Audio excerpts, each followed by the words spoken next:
Welcome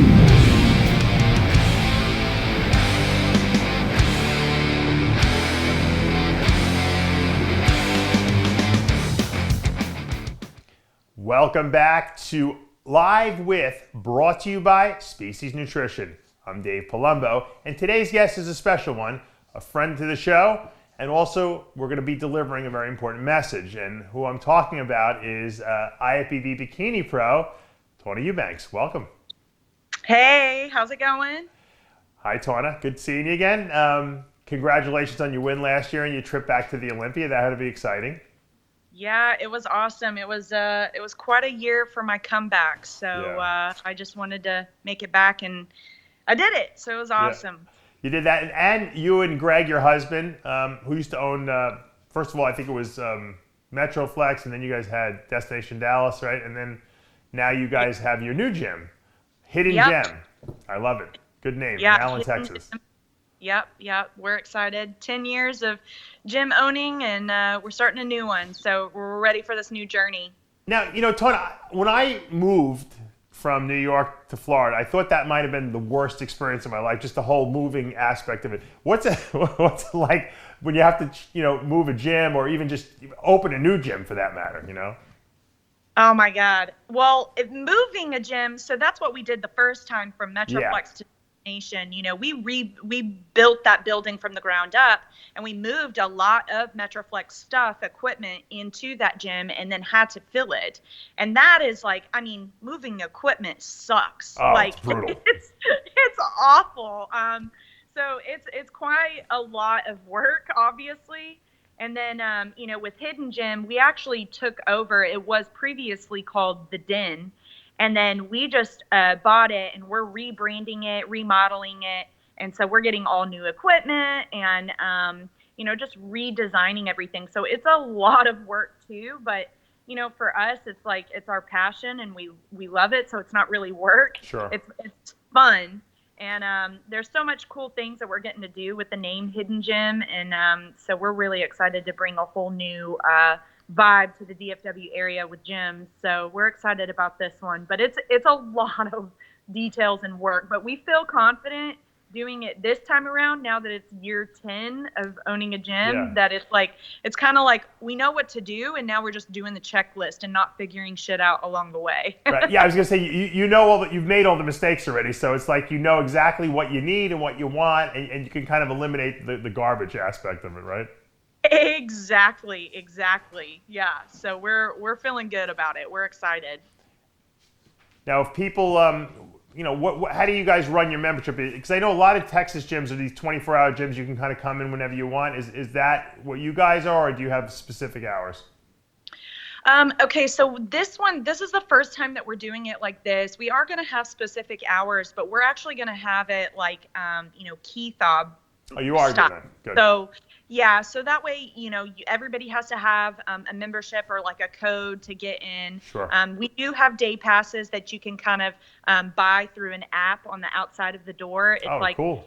It's really cool system. We're getting that set up this week, actually, which is quite extensive, but it's just really cool, and it's an easy way to keep track of everybody, and that's the goal with our gym is we want to have a really good gym, but we want quality, so we're not trying to just overpack it and fill it with just a ton of members. We're gonna have a cutoff, probably anywhere around the 500 mark. Oh, wow. And not let it get too congested in there, because we want our people to have good workouts, and we have a lot of stuff going on. It's not just a gym. We've got Brazilian Jiu-Jitsu, boxing.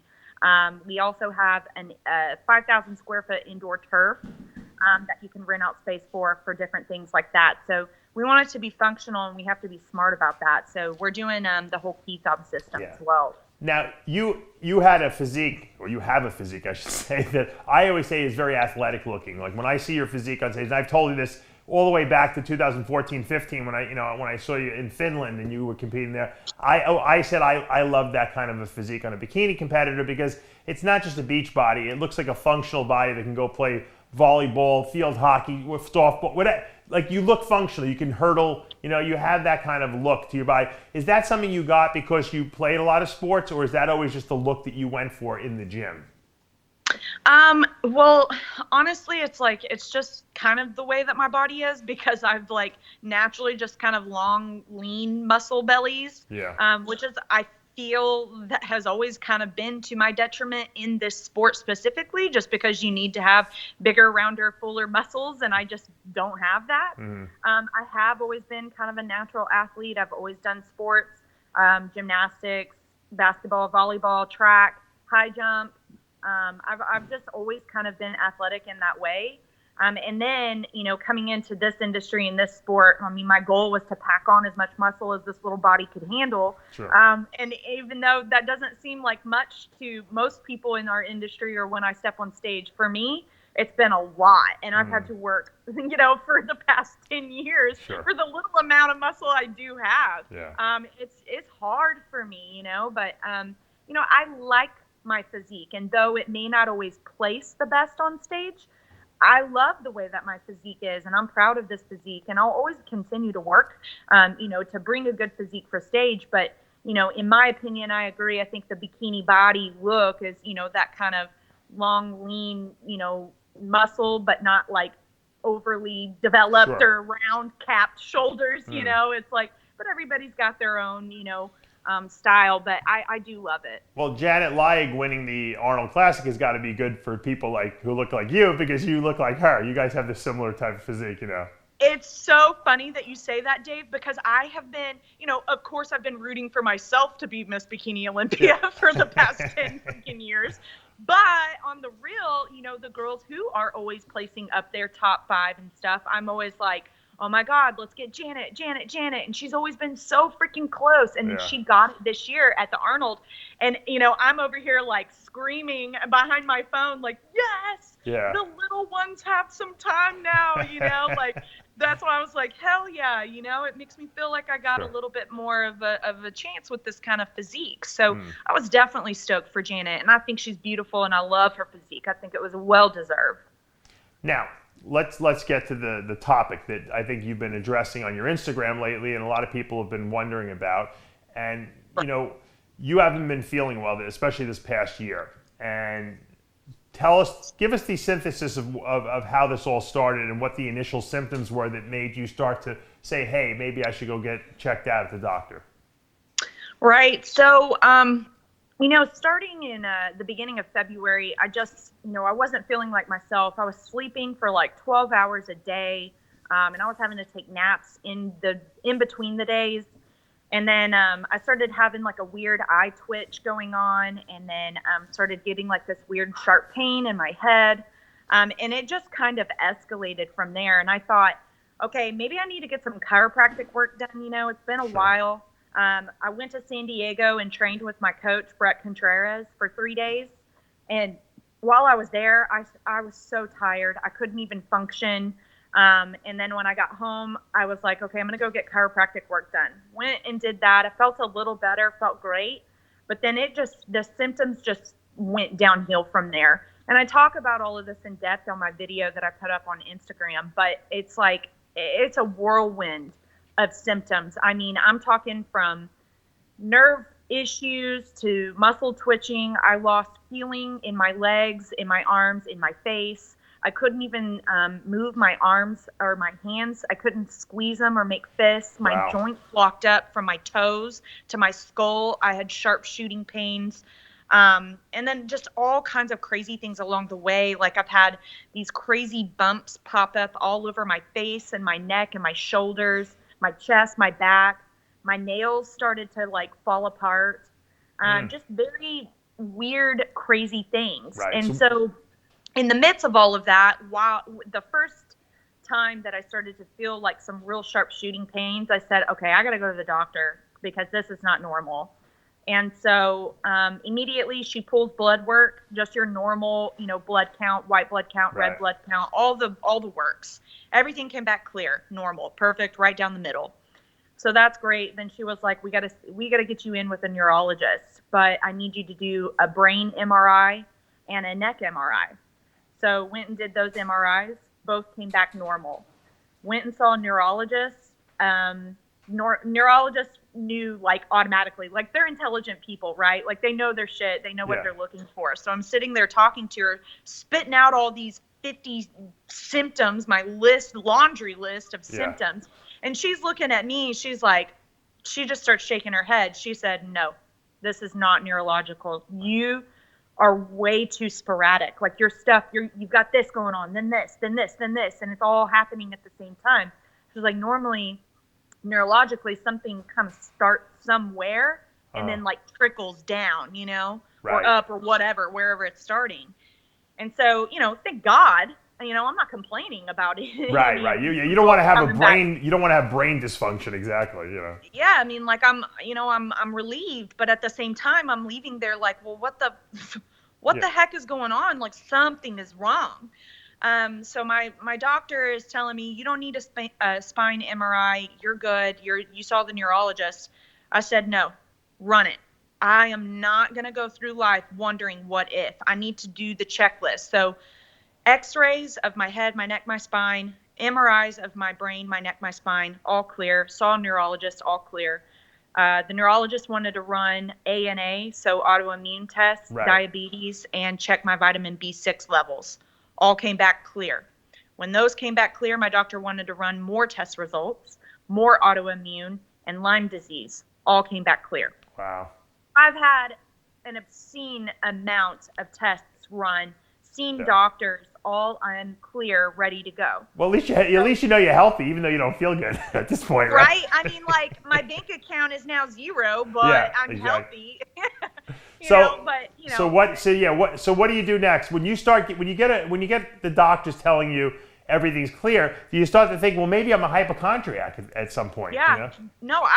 No, and truly, like, there was a point where I was like, am I just thinking this? But the pain and the symptoms that I was going through, I knew in my heart and soul, no, this is not in your head.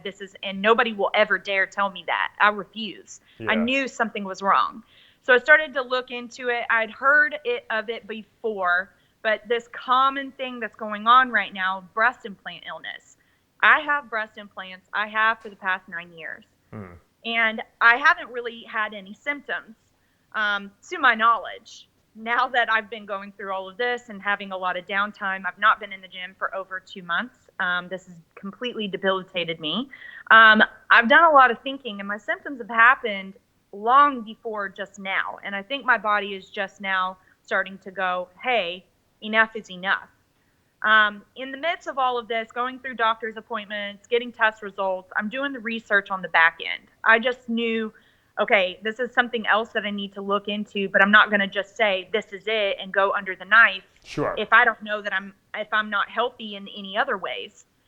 And come to find out in researching all of this, there's been lots and lots of girls with my exact symptoms. I've reached out to over 6 girls and talked to them personally on the cell phone to, hear from them and see what their symptoms were and issues were.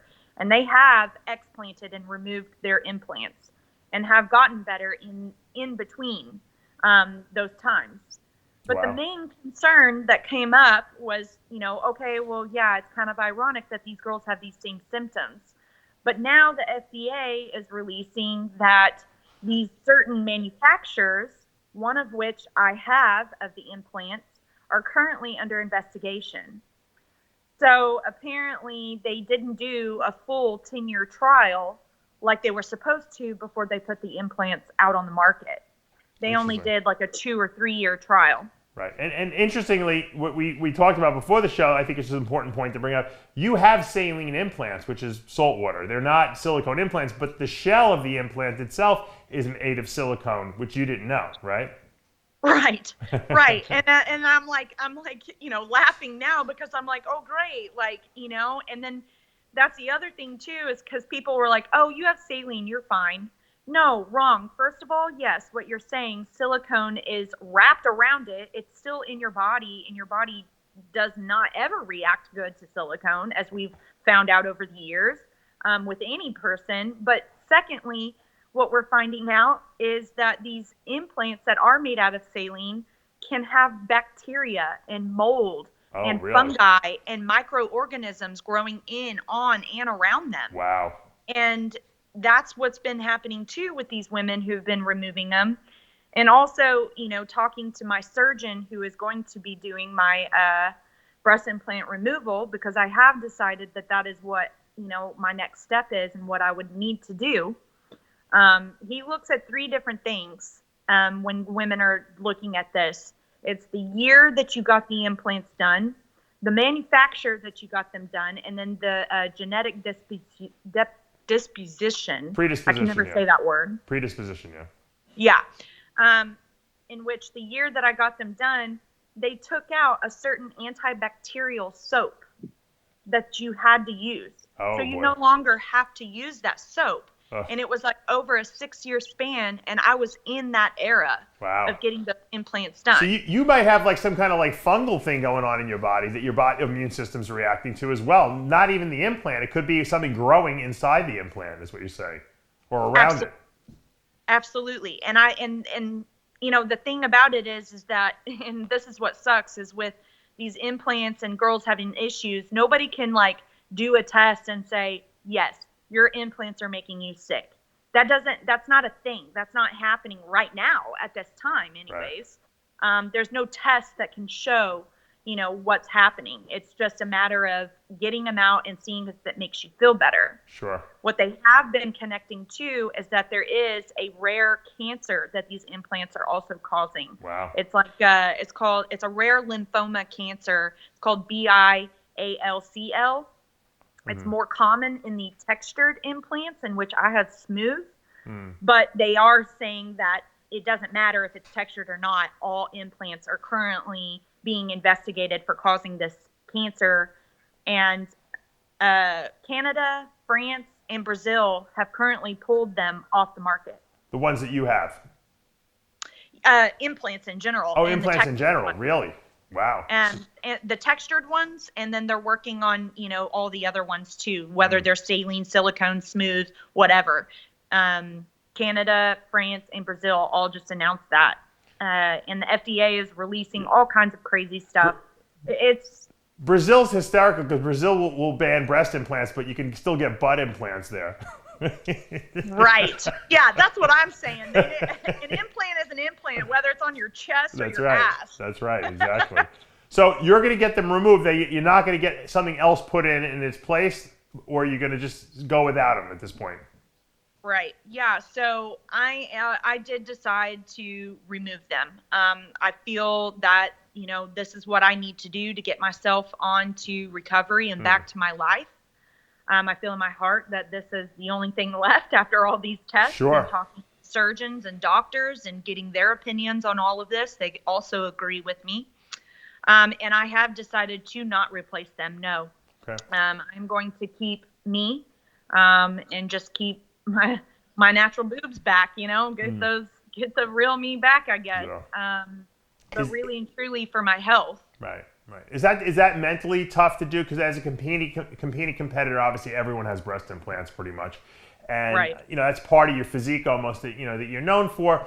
Is that a mentally tough thing to be able to deal with? And will you continue to compete? Yeah, I think that's one of the main questions that I keep getting asked, and really and truly, it's like for me, this is what I said this on my video. I was like, they were awesome. They served their purpose for the past 9 years. They were fun until they've been making me sick. Yeah. And to me, it's not worth it. I don't care how big or small my implants are or my boobs are. Like, I need my health back. I'm an athlete, and I always will be. And working out and fitness is my health and competing. I know people keep asking me, like, are you going to compete? You're done now that you don't have implants. You must be done competing. Hell no. I am not done. Mm-hmm. This does not define me. Implants do not define me, and they do not make my physique. And I've not been more motivated to come back to the stage now. I never thought that I'd be doing a second comeback for starters. Like shit.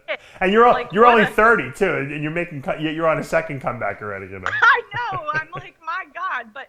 I can't wait to get on stage. And I think that it's going to help so many girls and women who, they think that in our world that there is a statistic or whatever, a stereotype that you have to have implants.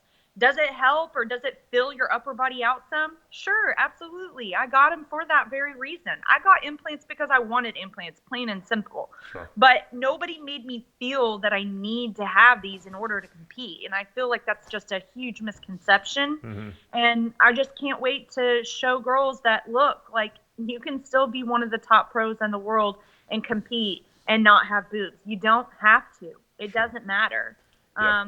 I feel fully confident in myself, and I don't feel that I need them anymore. I'm fine with who I am as I am. If that means big boobs, small boobs, whatever. Like, I love me for me, and I'm not emotionally upset in that way. What's been emotionally upset is that this has, a decision that I made 9 years ago has affected my life now in the most traumatic way. I've never felt pain like this in my entire life. Mm-hmm. And I don't ever want to feel like this again. And I don't want anybody else to ever feel this ever. Yeah. So that's why I'm talking about this. And just, I'm not saying that any girl that has implants is going to get sick. And I'm not saying that if you get implants, you're going to get sick, or I'm not telling you to not get implants. I mean, hell, I've had them. But I'm just trying to raise awareness and let it be known that if you're having issues or you're feeling something, you have to be your own advocate. I've found out in the medical world, nobody cares about you more than you. Yes, you're right. And, you have to be, willing to go through the steps. I'm not saying, if you have some of these symptoms that I've had, you probably have breast implant illness and you need to get them removed. Right. No, I made a checklist and I went through every freaking step possible and saw doctors, saw 2 neurologists. I made sure that I was good and healthy before I've come to my decision now. Right. Let me ask you this question. If there's other women out there watching this, what would be like if you can go back in time, what would you say was the first symptoms that you kind of experienced that maybe might tip some girls off? We don't want to turn everyone into, alarmists, but at the same time, there might be women living with symptoms that they don't even realize were related to this illness that some of these implants can cause. Right. No, absolutely. And that's why I was saying is, like, I've had a lot of downtime, unfortunately, but enough downtime to kind of do some more research and some thinking back on some years. And really and truly, I think all this started to kind of take off about a year or so ago when I had just an outbreak of, I was telling you just a second ago, what I was calling acne. But really, it's not like cystic acne. It's not like acne like you get when you're a teenager. It's just these raised bumps all over my body, like all around my hairline, down my neck, on my jaw, down my neck, on my shoulders, my shoulder blades, my chest. They're just these raised bumps, almost as if they were like some kind of reaction, like my body was just like trying to release something. Right. And at the time, I'm just thinking, okay, I'm an athlete, I work out, I have to be on camera, I'm wearing makeup, maybe it's that. So then I started having allergic reactions, chemical reactions to getting my hair done. I have not been able to get my hair done since September because I keep having reactions to anything chemical in my body, even some shampoos and conditioners. And I think then my body was speaking to me. Yeah. Now, it's interesting you point that out, because I'm sure a lot of people get weird things happening a lot of times and they don't really, connect the dots. My belief is that because you've had them so long and didn't really have symptoms the first 5 years, I find it hard that that it's an autoimmune response in your body, especially since your ANA antibodies are normal.